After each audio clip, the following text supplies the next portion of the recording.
Make today iconic.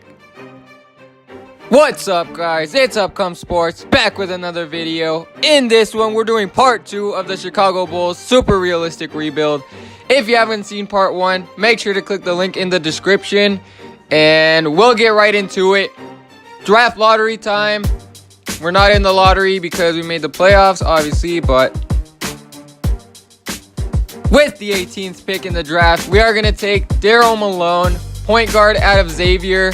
Hopefully he has some good potential and maybe he can be the backup for the future. And for our second round pick, we are going to take a center, Hayward out of Maryland. And we'll see what he can do for us. He'll probably be in the G League this season. So in the offseason, the Lakers have offered Lauri Markkanen a deal, and he is restricted, so we're going to be able to match it, and we are going to match it. It's a pretty big deal, but I didn't want to offer him a contract. I wanted to see what the market thought his value was, so we are going to match this Lakers deal. So here is the roster after the offseason, and remember, we are coming off of a tough loss to Boston in a Game 7, so we'll hope to improve on that and hopefully get to the conference finals and eventually to the NBA finals. But we are going to send Malone to the G League, and it looks like we can't send Hayward, but here's the rotation. Pretty much the same as last season, although a couple of bench guys are going to get some more minutes. Perkinson should be huge this season off the bench for us. He was the 9th pick overall, but system proficiency, there you guys can see. So a tough start to the season for RJ Barrett. Already down with an injury. 2 to 4 weeks he'll be out. So we'll probably get some more minutes here to Perkinson and a couple other guys. But yeah, the rotation shouldn't change too much. And Wayne Ellington is going to fill in. So after missing 2 weeks, RJ Barrett is back and healthy. And I put him back into the starting lineup. He should be ready to go. Wasn't anything too big. And now it looks like Jabari Parker is going to be out 1 to 2 weeks with a sprained ankle. No problem. We can probably throw...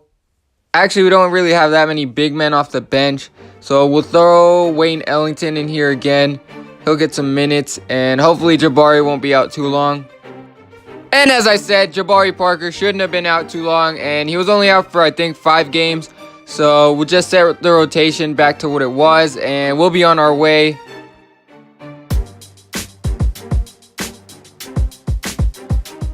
And here, a very tough blow to one of our young players, Will Perkinson, who was actually playing really good off the bench. You guys can see, averaging almost 11 points per game. He's going to be out 2 to 4 weeks. So hopefully he's going to come back and keep up the level he was playing at, but we'll see. So here at the All-Star break, we actually have 2 All-Stars this season. Surprisingly, RJ Barrett was not an All-Star, but Markkanen and Zach LaVine will be on Team Steph. That's really good. And now at the trade deadline, we are going to check how good we're doing, and we are actually the #1 seed in the East, playing really well, shooting really good from 3, and we're on our way. As long as we don't go on any losing streaks, we should be good for the #1 seed. But Philly right on our tails. So good news for the Bulls franchise. Will Perkinson, the 9th overall pick, is going to be back.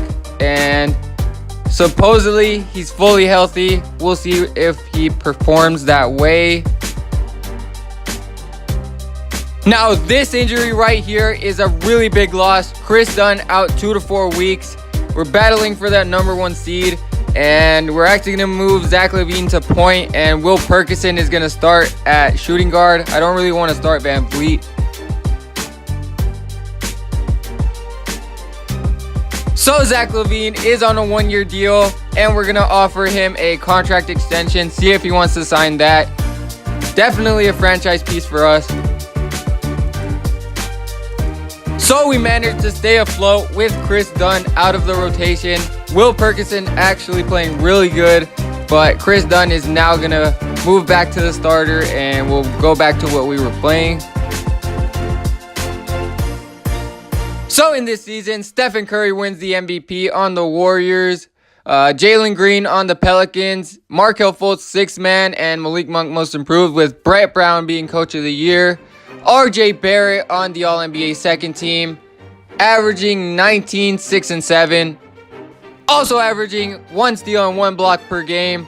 Very good defender, but that's barely in his 3rd season, I believe. So very good. Second seed, we actually lost the first seed to the Sixers. We did go on a little bit of a losing streak there with Chris Dunn out, but that'll be fine. We're playing the Atlanta Hawks in the first round. They do have Trae Young and Romeo Langford, 2 very good shooters, but there you guys see the stats. Zach LaVine, our leading scorer. Markkanen also getting buckets in his 4th year. Chris Dunn, pretty good scoring, and he's also our best defender, I would say. Will Perkinson, very nice season for him. Wendell Carter, very solid as always. So going into the playoffs, this is what the rotation is going to be. Pretty much what we started with, barring any injuries.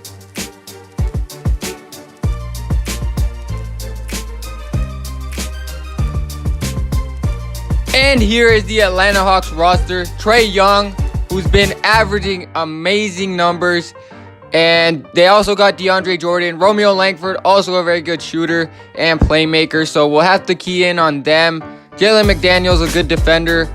So very good team here in the first round.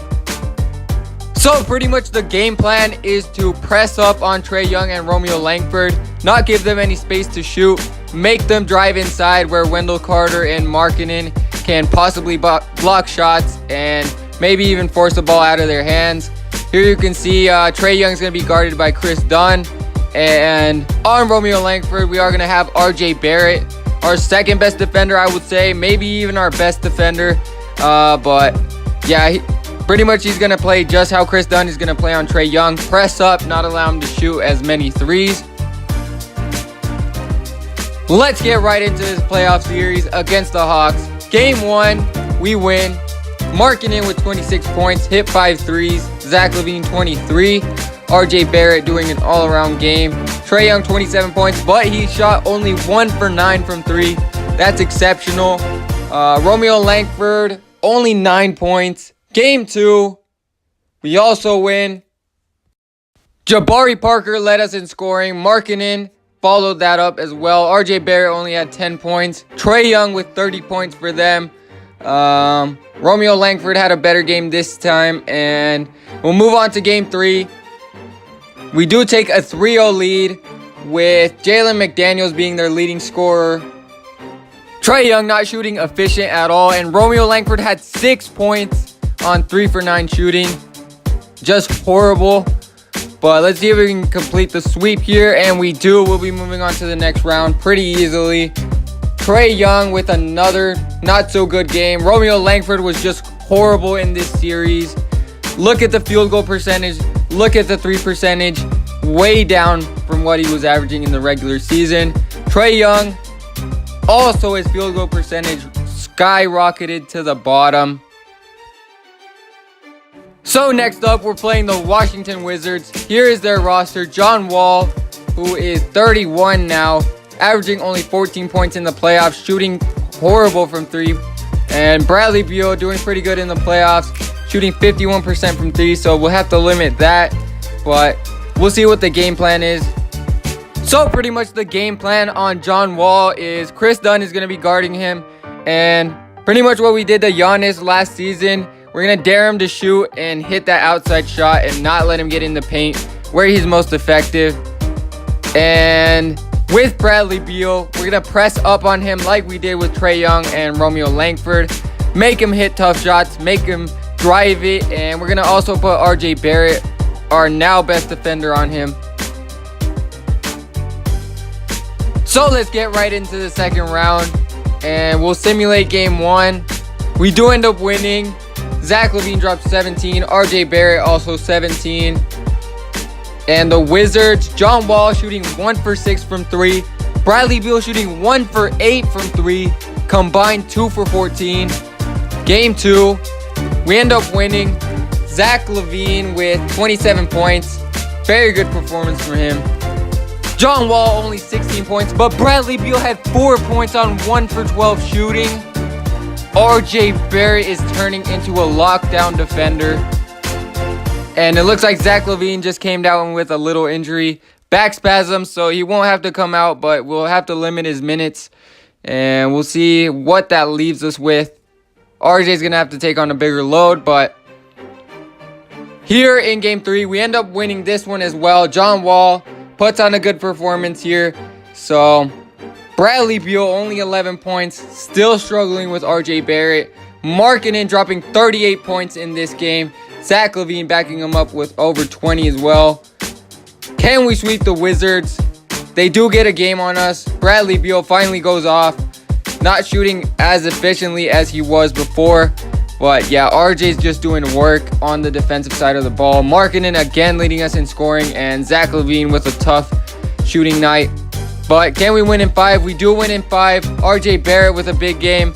He hasn't really been leading us in scoring throughout these playoffs, which is kind of concerning. But he's mostly defending their best player. So it makes sense that he wouldn't have energy for offense as much. But field goal percentage is way down for Bradley Beal. And three-point percentage also for John Wall.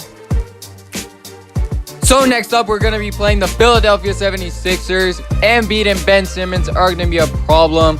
Although we do have an advantage that Ben Simmons can't shoot. And I think that's going to be really helpful for us. We can play off of him and help on Embiid. And also they have Markelle Fultz, who can't really shoot as well. But the game plan on Ben Simmons, just like John Wall, just like Giannis, we're going to dare him to shoot. And if he doesn't, then if he comes in the paint, we're going to be ready. But yeah, he's still going to get his buckets, but we're just going to make him have to think about shooting the ball. And there you guys can see. But for Embiid, the plan is to double team him in the post, because I don't think Wendell Carter or anyone really can stop Embiid in the post. So we're going to have to double and see what happens there. But should be a good series. So let's get these conference finals on the road. And we do win game 1. Ben Simmons, 27 points. He did shoot 2 threes and missed both of them. Embiid also shot 4 for 19. So it looks like the game plan is working. Markkanen and RJ Barrett combining for 55 points in a very important game. Game 2, we do lose. Ben Simmons with another big game. Embiid only shot 4 for 12, so we're doing a good job on Embiid. We just need to lock up Ben Simmons. We do have RJ Barrett on Ben Simmons, which is kind of a mismatch, but it would also be a mismatch with Chris Dunn. And Zach LaVine leading us in scoring. RJ didn't really have the best shooting night. Zach LaVine looks like he's fully healthy, but game 3, we end up losing here. RJ Barrett with 20 points. Zach LaVine also 20. But Ben Simmons again leading them in a win. Randall, it looks like, had a good game for them off the bench. But game 4, we tie up the series. RJ Barrett with 32 and 11, also 3 steals. Markkanen also 25 points. And Wendell Carter had a nice game as well all around. But let's check out how Embiid and Ben Simmons did. Not really an impactful game for Ben Simmons, but very important game here. Let's see who's going to take the upper hand in this crucial game 5. Looks like the Sixers are. They do blow us out by 30 points. RJ leading us in scoring. Not really a lot of scoring going on for us though. And Zach LaVine only 4 points. But Embiid, monster game from him. He was bound to have a breakout game. So can we force a game 7 on Philly's court? It looks like it's going to come down to the wire. 123-116 is the final score. We do win. Jabari Parker with a big game off the bench. But Embiid, another pretty good game. And it looks like Ben Simmons didn't have the best of games, but he did have a triple-double. So game 7, if it's close, we're going to hop in and see what the outcome is. Tie game. So we're actually hopping in here with 1:30 left and the Sixers up 2 with the ball. So they get it to Embiid, easy bucket. from the mid-range. Embiid has 32 minutes and 28 points on the night. RJ Barrett driving, gets it to Wendell Carter, blocked by Embiid. Huge block by Embiid. Wendell Carter, I don't know what that soft lay-in try was, but that's not going to work. Get it to Markkanen, get it to RJ, step back, and he drains it. Big shot from RJ Barrett right there. Back to a 2-point lead for the Sixers. What are they going to do here? They get it to Embiid. He gets fouled. At least he didn't make the bucket. So he'll have 2 free throws here. First one is good. Makes it a 3-point lead. Second one is also good. Now a 4-point lead. We'll see if we have another big shot in us. But we're going to have to dribble down the court and get a good look for either RJ, Zach LaVine, or Markkanen, who are our best players. They get it to Chris Dunn. Chris Dunn making moves on Markelle Fultz. They get it to RJ Barrett.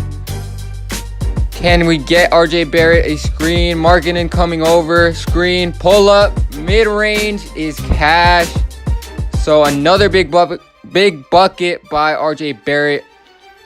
And let's see if we can play some RJ fighting for the ball. Markelle Fultz dives, and he's out of bounds. Huge play by RJ Barrett on the defensive side. And almost a turnover. RJ Barrett has it, and he scores it. 3 clutch shots from RJ Barrett. Sixers with the ball and beat in the post. Why are we not doubling? Hook shot is good. I don't know why we didn't double there. It's in the game plan. Not listening to the coach already. But RJ Barrett is in takeover mode. Hopefully he takes the shot and not someone else. But they do get it to Chris Dunn. And Chris Dunn driving. Gets it to Markkanen. Tough shot. Still hits it. Tie game now. Sixers are going to have a chance here. Probably going to go to Embiid. And Wendell Carter's going to have to play some big defense. Too easy right there. Way too easy for Embiid. Not good enough defense. And Chris Dunn is probably going to chuck up a shot. No good. Embiid with a monster game 7. 34 points and 10 rebounds. There you guys can see his averages for the playoffs. Ben Simmons also had a pretty good playoffs. Not particularly this game, but Zach LaVine tried it. Just wasn't good enough. And it looks like RJ didn't have his best game either. So the Rockets and the Sixers are going to go at it. Boston did not even make the playoffs after winning 3 in a row. And the Rockets take it all. Can this young Bulls team get past the Sixers and get to the finals? Watch part 3 to find out. But thank you guys for watching. Make sure to like the video for part 3. And also subscribe if you want some more videos.